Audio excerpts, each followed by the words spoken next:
Tertundanya Rasulullah Sallallahu Alaihi Wasallam di dalam melaksanakan ibadah umrah sesungguhnya amat sangat berguna di dalam kemaslahatan dakwah, karena dengan adanya perjanjian Hudaybiyah, walaupun di situ Rasulullah Sallallahu Alaihi Wasallam tertunda melaksanakan ibadah umrah, akan tapi dalam perspektif politik termasuk juga dakwah, Rasulullah Shallallahu Alaihi Wasallam itu bisa memupuk kekuatan. Rasulullah Shallallahu Alaihi Wasallam juga bisa mengalihkan perhatian. Beliau mengirimkan surat-surat kepada para penguasa di sekitar Mekah, Madinah, mengajak mereka untuk masuk Islam. Beliau itu juga memerangi orang-orang Yahudi di Khaybar, termasuk juga suku-suku Arab yang selama ini juga bersekutu dengan kaum Yahudi dan orang-orang Quraisy di dalam memerangi Rasulullah Sallallahu Alaihi Wasallam.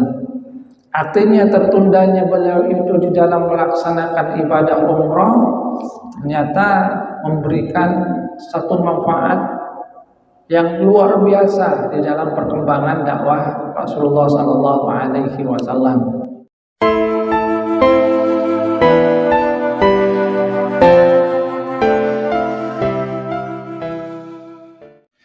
Assalamualaikum warahmatullahi wabarakatuh.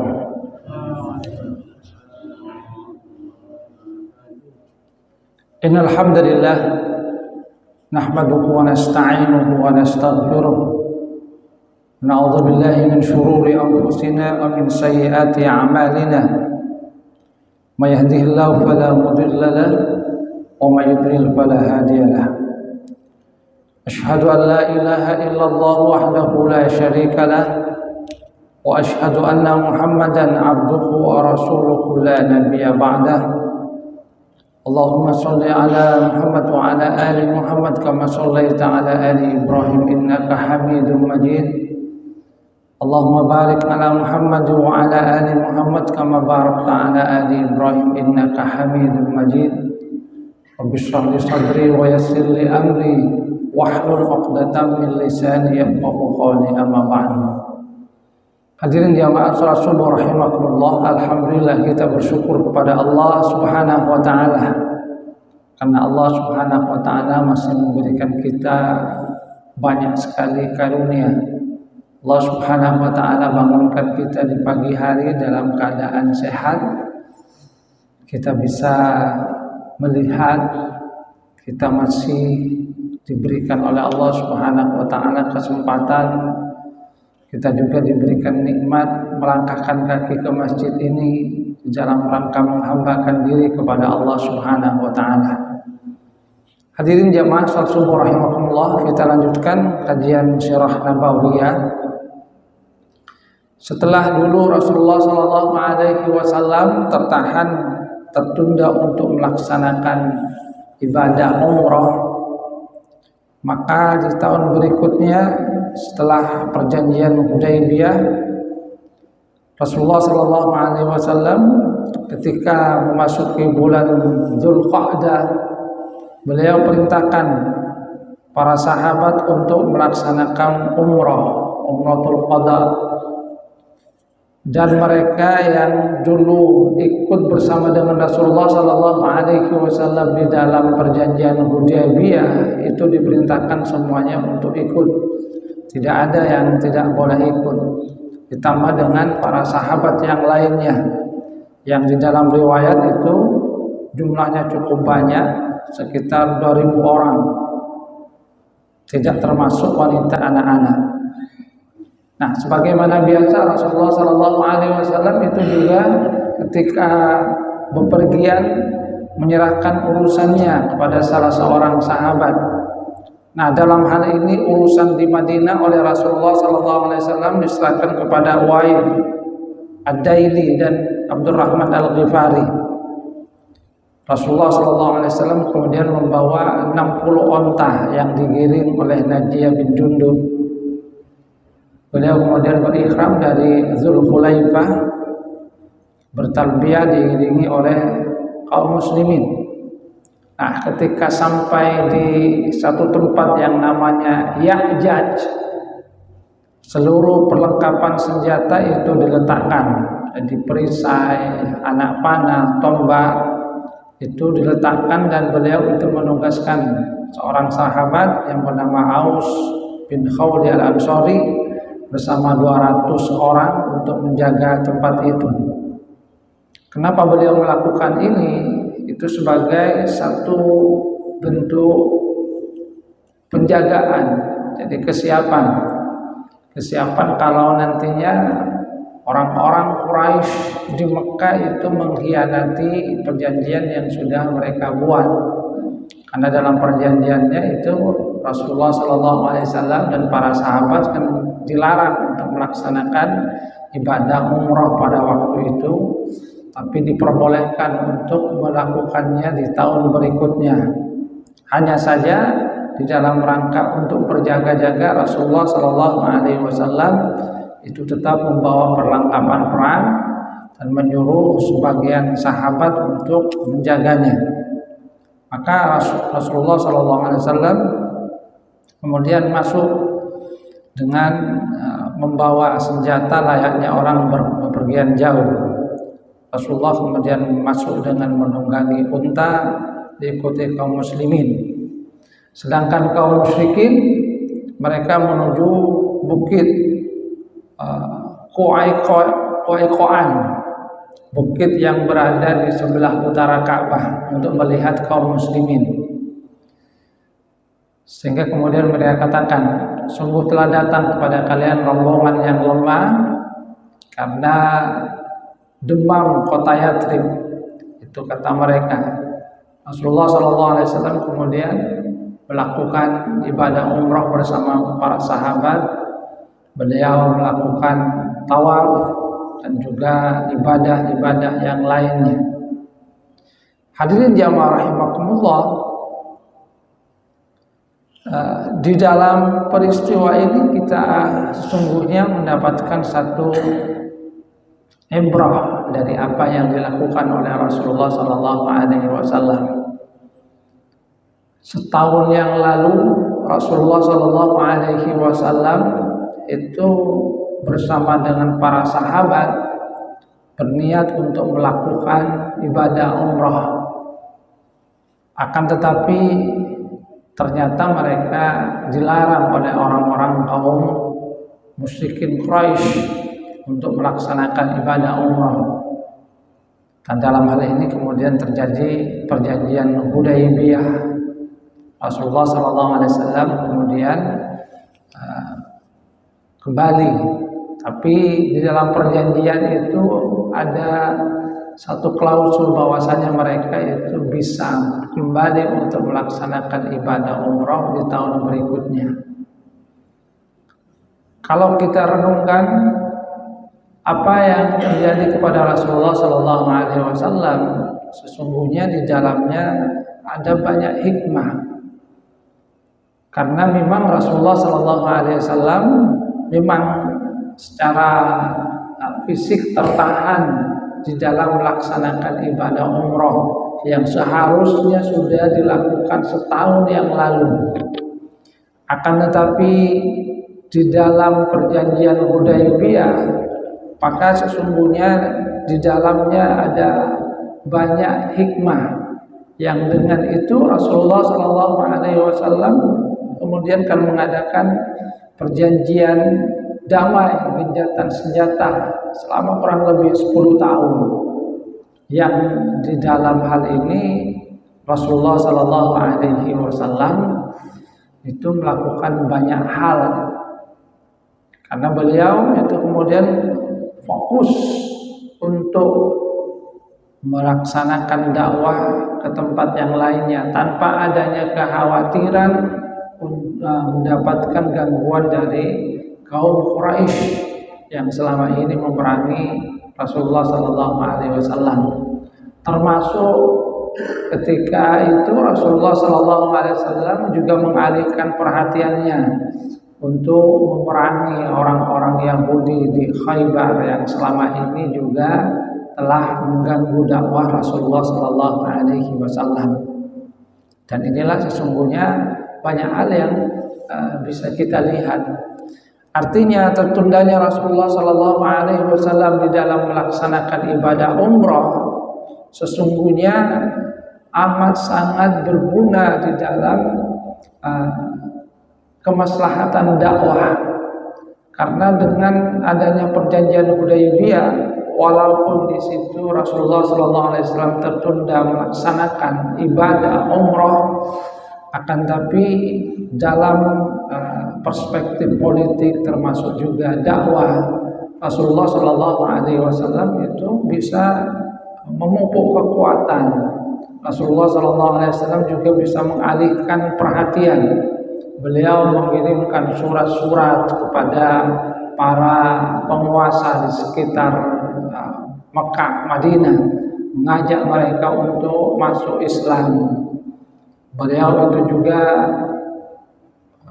memerangi orang-orang Yahudi di Khaybar, termasuk juga suku-suku Arab yang selama ini juga bersekutu dengan kaum Yahudi dan orang-orang Quraisy di dalam memerangi Rasulullah Sallallahu Alaihi Wasallam. Artinya tertundanya beliau itu di dalam melaksanakan ibadah umrah ternyata memberikan satu manfaat yang luar biasa di dalam perkembangan dakwah Rasulullah Sallallahu Alaihi Wasallam. Walaupun seperti yang pernah kita bahas, di dalamnya pertama kali ketika para sahabat membaca seakan-akan ada pasal-pasal atau klausul yang merugikan umat Islam. Akan tetapi ternyata dalam perjalanan waktu klausul yang pertama dianggap oleh kaum muslimin itu merugikan umat Islam, ternyata tidak. Misalnya klausul yang menyatakan bahwasanya siapa yang datang dari Mekah ke Madinah maka harus dikembalikan ke Mekah. Sementara kalau yang datang dari Madinah kembali ke Mekah maka tidak wajib untuk dikembalikan, tidak usah dikembalikan. Dalam pandangan sepintas para sahabat itu melihat ini tidak adil. Kenapa kalau yang dari Mekah ke Madinah itu harus dikembalikan ke Mekah, tidak boleh diterima oleh Rasulullah Sallallahu Alaihi Wasallam? Sementara kalau yang dari Madinah ke Mekah itu tidak wajib untuk dikembalikan. Akan tetapi dalam perkembangannya ternyata kan membawa hal yang menguntungkan kepada kaum muslimin. Karena kalau yang dari Madinah ke Mekah itu jelas mereka adalah orang yang murtad atau orang yang berkhianat kepada Rasulullah Sallallahu Alaihi Wasallam. Sementara yang datang dari Mekah ke Madinah adalah mereka yang memang mempunyai semangat keberimanan kepada Rasulullah Sallallahu Alaihi Wasallam. Yang dalam perkembangannya ketika mereka itu ditolak karena memang Rasulullah Sallallahu Alaihi Wasallam memegang teguh perjanjian Hudaybiyah, mereka tidak mau kembali ke Madinah. Mereka kemudian membentuk kelompok sendiri bersama-sama dengan mereka yang juga datang dari Mekah, tidak kembali ke Mekah, tapi tidak bisa masuk ke Madinah karena Rasulullah Sallallahu Alaihi Wasallam tidak bisa menerima mereka, tapi membentuk satu kelompok tersendiri yang kemudian mengganggu para kafilah orang-orang Quraisy, yang pada akhirnya orang-orang Quraisy merevisi sendiri. Mereka memperbolehkan, karena kalau kemudian dibiarkan, kita sendiri yang rugi. Kafilah dagang kita yang banyak diganggu oleh mereka yang tertahan mau kembali ke Mekah. Mereka takut, sementara kembali ke Madinah tidak diterima oleh Rasulullah Sallallahu Alaihi Wasallam. Termasuk juga dakwah yang disampaikan oleh Rasulullah Sallallahu Alaihi Wasallam kepada para raja-raja di sekitar Hijaz, dan itu memberikan satu pengaruh yang luar biasa. Perkembangan dakwah dari Rasulullah Sallallahu Alaihi Wasallam itu cukup pesat di masa-masa damai ketika terjadi perjanjian Hudaybiyah. yang mungkin saja hal yang seperti itu tidak akan tercapai kalau Rasulullah SAW tidak mengadakan perjanjian damai dengan orang-orang kafir Quraisy. Artinya tertundanya sesuatu dari apa yang menjadi keinginan kita, sesungguhnya sekali lagi di dalamnya pasti ada hikmah. Di dalam Al-Quran Allah Subhanahu Wa Taala itu telah juga mengisyaratkan, asa an takrahu syai'an wa huwa khairul lakum.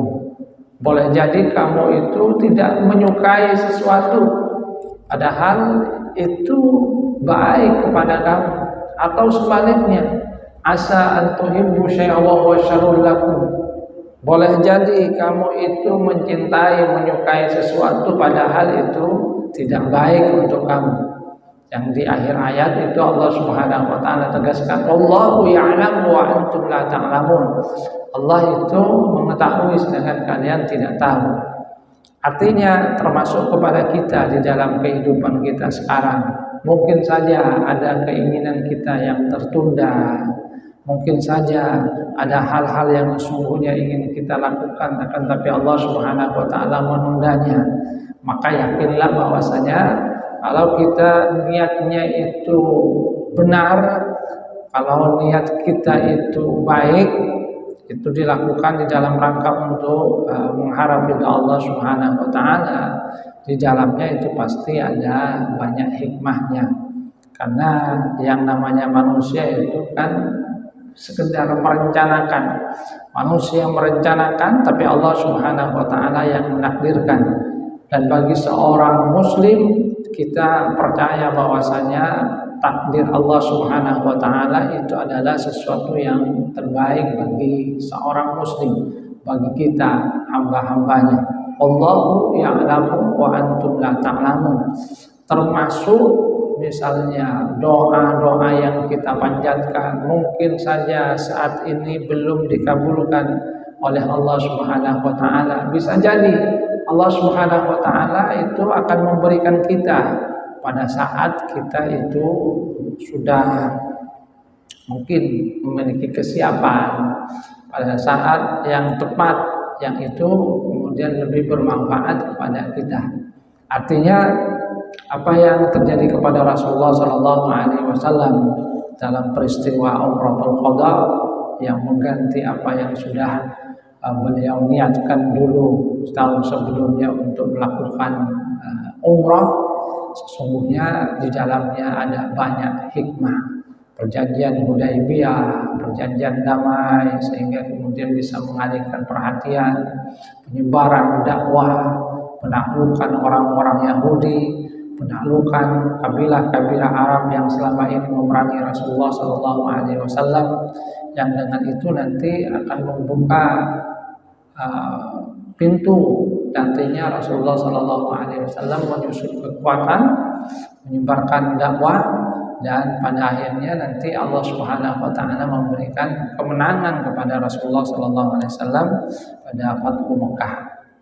Hadirin jamaah rahimakumullah, artinya sekali lagi apa yang Allah Subhanahu Wa Taala takdirkan kepada kita, kalau misalnya kita juga mengalami hal yang sama, tertundanya keinginan kita, tertundanya niat kita untuk melakukan sesuatu, tertundanya hal-hal yang mungkin pernah kita rencanakan, maka kita yakini bahwa di dalamnya itu ada hikmah, bahwasanya Allah Subhanahu Wa Taala ingin memberikan sesuatu yang lebih baik bagi kita. Hadirin jemaah rahimakumullah, mungkin ini saja yang dapat saya sampaikan. Mudah-mudahan bermanfaat, mudah-mudahan kita juga bisa mengambil iktibar dari setiap kisah dari Rasulullah SAW untuk kita juga jadikan sebagai pelajaran di dalam kehidupan kita. Kurang lebihnya mohon maaf. Wabillahi taufiq wal hidayah wa ridha. Subhanakallahumma wa bihamdika asyhadu an la ilaha illa anta astaghfiruka wa atubu ilaik. Assalamualaikum warahmatullahi wabarakatuh.